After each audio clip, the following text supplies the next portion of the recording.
परम सत्कार योग प्यारी सात संगत जी, प्यार और सत्कार से कहना धन निरंकार जी।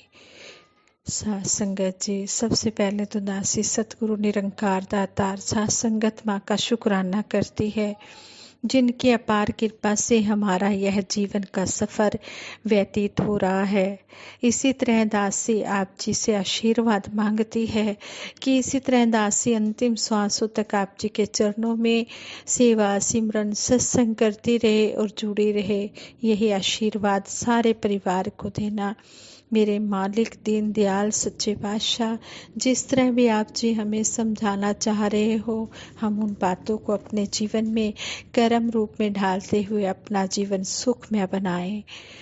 सात संगत जी, जैसे वो भजन की लाइनें भी हैं, सेवा करदे ने जेड़े निष्काम संतों, सतगुरु माता जी सुख देंदे उन्हां नूं तमाम संतों। कि जो निष्काम भाव से गुरु के दर पर आकर सेवा करते हैं, चाहे घर परिवार में करते हैं, समाज में करते हैं, सतगुरु उन्हें बहुत खुशियाँ देता है, उन्हें हर प्रकार के सुख मिलते हैं और उनका तन मन धन सुखी होता है। तन मन धन से वो हमेशा स्वस्थ निरोग रहते हैं। हाँ संगत जी, ऐसी सेवा भाव भरे विचार दासी आप जी के चरणों में शेयर करने जा रही है। आप जी प्रवान करें, अगर कोई गलती हो जाए तो क्षमा करें। सात संगत जी, ये आदरणीय महात्मा निर्मल जोशी जी ने विचार लिखे हैं। उन्होंने बताया, एक रोज सत्संग में मैंने विचार प्रकट किए। मैंने महसूस किया कि लोगों ने मुझे ध्यान से नहीं सुना। फिर जब शहंशाह बाबा अवतार सिंह जी महाराज के प्रवचन शुरू हुए तो सारा शोर समाप्त हो गया। हर कोई बड़े ध्यान से बाबा जी के एक एक शब्द को सुन रहा था। मैंने भी ध्यान से युग पुरुष का प्रवचन सुना। मैंने देखा कि युग पुरुष के प्रवचनों में ऐसी कोई नई बातें नहीं थी जो पहले बोलने वाले महापुरुषों ने ना कही हो, लेकिन ना जाने क्यों लोग शांत होकर उनकी बातें सुन रहे थे। प्रवचन तो मैंने भी बहुत सुंदर किया था, मेरा बोलने का ढंग भी बहुत अच्छा था, भाषा भी बहुत सुंदर थी, और तो और मेरी दलीलें भी काफ़ी ठोस और वजनदार थी। लेकिन मेरी इन सभी विशेषताओं पर संगत का ध्यान नहीं गया। लोग आपस में ही बातें करते रहे और किसी ने भी मेरे प्रवचन को ध्यान से नहीं सुना।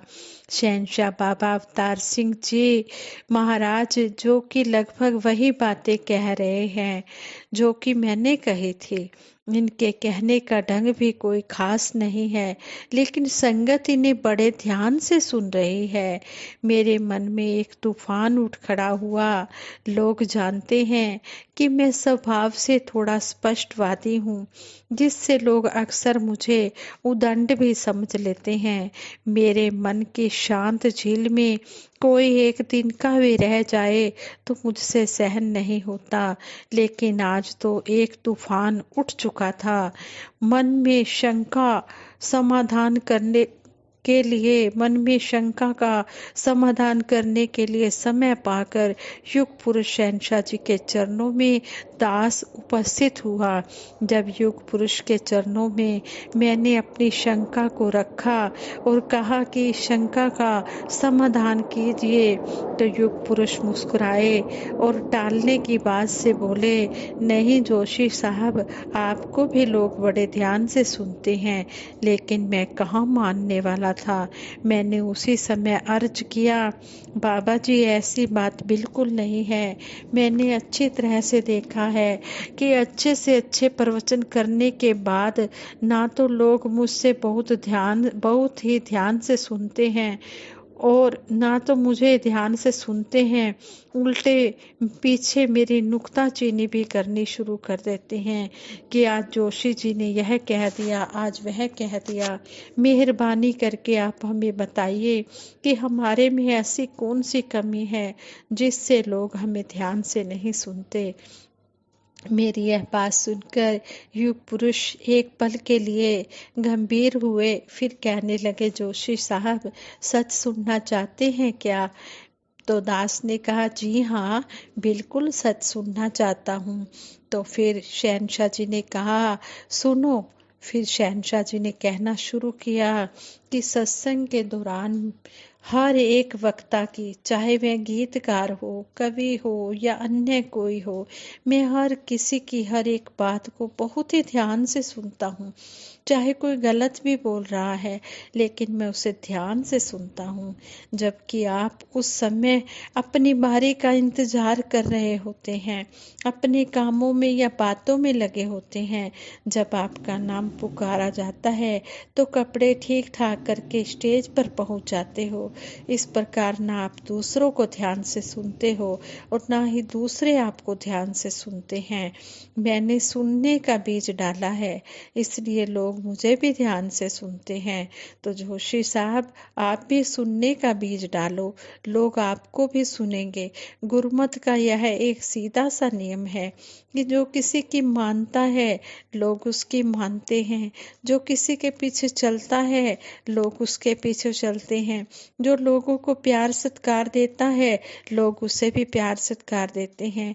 इतनी बात कहकर युग पुरुष सत्संग में जाने के लिए गाड़ी में बैठ गए और बड़ी देर तक बाबा जी के इस सिद्धांत के बारे में दास सोचता रहा कि जीवन में आगे चलकर इसकी सार्थकता भी समझ आई कि हमने हर एक संतों महापुरुषों के वचनों को सुनना है, मर्यादा में बैठना है। जिस तरह सतगुरु माता सुदीक्षा जी महाराज समझाते हैं कि जब हम सत्संग में आए तो मर्यादा में बैठें, किसी से आपस में बातचीत न करें।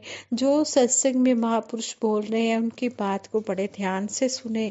यह भी हमारी सच्ची सेवा है। तो हमने ये सेवा का बीज भी डालना है कि हमने सत्संग को मर्यादा पूर्वक आराम से ध्यान से सुनना है। इसी तरह एक और स्टोरी है, ये तो सच्ची घटना दासी ने आप जी के चरणों में रखी है, महात्मा निर्मल जोशी जी की। और एक और स्टोरी भी धार्मिक ही है, दासी आप जी के चरणों में रखने जा रही है। कहते हैं, महात्मा मूसा यहूदियों के धर्म गुरु हुए हैं। कथाकारों का कहना है कि कोहे तूर नाम पर्वत पर उनका परमात्मा से साक्षात्कार हुआ था। वह अक्सर कोहे तूर पर्वत पर जाकर शांत वातावरण में भगवत चिंतन करते और परमात्मा से बातें करते थे। एक दिन जब वह भगवत चिंतन के लिए जा रहे थे तो उन्हें एक व्यक्ति ने रोक लिया। वह व्यक्ति बहुत गरीब था, छोटे मोटे काम करके मुश्किल से 2 समय की रोटी जुटा पाता था। वह व्यक्ति महात्मा मूसा से बोला, महात्मा जी, आप परमात्मा के जानकार हैं, अक्सर उनसे बातें करते हैं। इस बार जब आप परमात्मा से बात करें तो उनसे कहिएगा कि मुझे सारी उम्र में जितनी दौलत मिलनी है वह मुझे एक साथ एक ही दिन में मिल जाए। गरीबों का जीवन जी जी कर मैं तंग आ गया हूँ। यदि मुझे भाग्य में लिखी सारी दौलत इकट्ठी मिल जाए तो मैं कुछ दिन तो आराम से रह सकूंगा, कुछ दिन तो भोगों का आनंद ले सकूंगा। महात्मा मूसा ने उस व्यक्ति से कहा, भाई, मैं परमात्मा से तुम्हारी यह बात जरूर कहूँगा, लेकिन तुम अपने आप सोचो कि जब तुम भाग्य में लिखी सारी दौलत कुछ दिनों में खर्च कर डालोगे तो बाद में गुजारा कैसे करोगे। वह व्यक्ति अपनी बात पर अड़ा रहा और यही कहता रहा कि मुझे मेरे भाग्य की सारी दौलत एक ही बार दिलवा दो। महात्मा मूसा ने उस व्यक्ति को विश्वास दिलाया और वह चले गए। उन्होंने उस व्यक्ति के कहने के अनुसार परमात्मा से प्रार्थना शुरू कर दी। परमात्मा की कृपा से उस गरीब व्यक्ति को कुछ दिनों के बाद ही काफी दौलत मिल गई। तब तक उस व्यक्ति को कुछ ब्रह्म ज्ञानी संतों का सत्संग भी मिल चुका था। दौलत मिलने पर उस व्यक्ति ने सोचा, मेरा अब तक का जीवन अभावों में बीता है, कमियों में बीता है। मैं चाहकर भी संतों महात्माओं की कोई विशेष सेवा नहीं कर पाया। अब मुझे अपने भाग्य की सारी दौलत एक साथ मिल गई है। इसके बाद मुझे दौलत प्राप्त होने वाली नहीं है। परमात्मा की कृपा से मुझे यह जो अवसर मिला है, मुझे इसका लाभ उठाना चाहिए। ज़्यादा से ज़्यादा धन संतों महात्माओं की सेवा में खर्च करना चाहिए, ताकि कम से कम मेरा आगे का जीवन सुधर जाए। ऐसा सोचकर उसने अपनी लगभग सारी दौलत संतों की सेवा में लगा दी। समय बीतता गया। लगभग 1 साल बाद महात्मा मूसा को फिर उस व्यक्ति के निवास स्थान की ओर जाने का मौका मिला। उधर जाते समय उन्हें उस गरीब व्यक्ति की याद आ गई। महात्मा मूसा सोचने लगे, उस व्यक्ति ने तो अपने भाग्य में लिखी सारी दौलत एक साथ ही ले ली थी। अब तक तो वह उस दौलत को खर्च कर चुका होगा। उसे अब अपने भाग्य से तो कुछ और प्राप्त होना नहीं, अवश्य ही उसकी स्थिति खराब होगी। इस प्रकार सोचते सोचते महात्मा मूसा उस व्यक्ति के घर के पास जा पहुँचे। वहां पहुंचकर उन्हें बहुत हैरानी हुई। अब वहां झोपड़ी के स्थान पर एक सुंदर महल खड़ा था। वह गरीब व्यक्ति महल के बाहर ही घूम रहा था, लेकिन इस समय उसके शरीर पर फटे पुराने नहीं, बल्कि बहुत ही कीमती कपड़े थे। महात्मा मूसा पर निगाह पड़ते ही वह व्यक्ति भागता आया और उन्हें नमस्कार करके अपने घर के अंदर ले गया। उसका वैभव देखकर महात्मा मूसा हैरान रह गए। उनसे रहा नहीं गया। वह उस व्यक्ति से बोले, मैं तो सोचता था कि तुम्हारा जीवन बहुत तंगी से गुजर रहा होगा। तुमने अपनी भाग्य की सारी दौलत एक ही बार प्राप्त कर ली थी, फिर अब तुम्हारी दौलत कैसे बढ़ रही है? तुम्हें यह सुख सुविधाएं कैसे मिल रही हैं? वह व्यक्ति नम्रता से बोला, महात्मा जी, मुझे अपने भाग्य की जितनी दौलत मिली थी, वह तो मैंने कुछ दिनों में ही संतों महात्माओं की सेवा में लगा दी थी। उसके बाद मेरे पास दौलत कहाँ से आई? उसका उत्तर मैं क्या दूं? इसका उत्तर तो भाग्य विधाता ही दे सकता है। महात्मा मूसा वहां से सीधे कोहे तूर पर्वत पर गए। जाते ही वह ध्यान मगन हो गए। ध्यान परमात्मा से जुड़ते ही उन्होंने क्वेश्चन किया, परवरदिगार, आपने उस व्यक्ति के भाग्य में लिखी सारी दौलत उसे एक बार ही दे दी। उस व्यक्ति ने वह दौलत खर्च भी कर दी, लेकिन उसके बाद भी उसे और दौलत मिलती जा रही है। यहाँ तक कि अब वह बहुत अधिक वैभवशाली हो गया है। इसका कारण क्या है?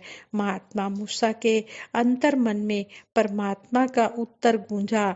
उस व्यक्ति के भाग्य में लिखी सारी दौलत उस व्यक्ति को एक ही बार दे दी गई थी, परंतु उस व्यक्ति ने उस दौलत को भोगों पर खर्च करने की बजाय उसे संतों की सेवा में लगा दिया। इस प्रकार उसने उस धन को धर्म की धरती में बो दिया। अब सेवा का वह बीज फल रहा है और उस व्यक्ति को उसकी सेवा का फल मिल रहा है। वह जैसे जैसे सेवा का बीज डालता जा रहा है, उसका वैभव बढ़ता जा रहा है। अब उसे सुख सुविधाएं भाग्य के कारण नहीं, बल्कि संतों महात्माओं की सेवा के फल स्वरूप मिल रही हैं। सच है, संतों महात्माओं की सेवा करने से भाग्यहीन भी सौभाग्य को प्राप्त हो जाता है। इसलिए हमने तन मन धन से सेवा करते चले जाना है। सेवा करते ने जेड़े निष्काम संतों, सतगुरु माता जी सुख देंदे उन्हां नूं तमाम संतों। साध संगत जी प्रेम से कहना, धन निरंकार जी।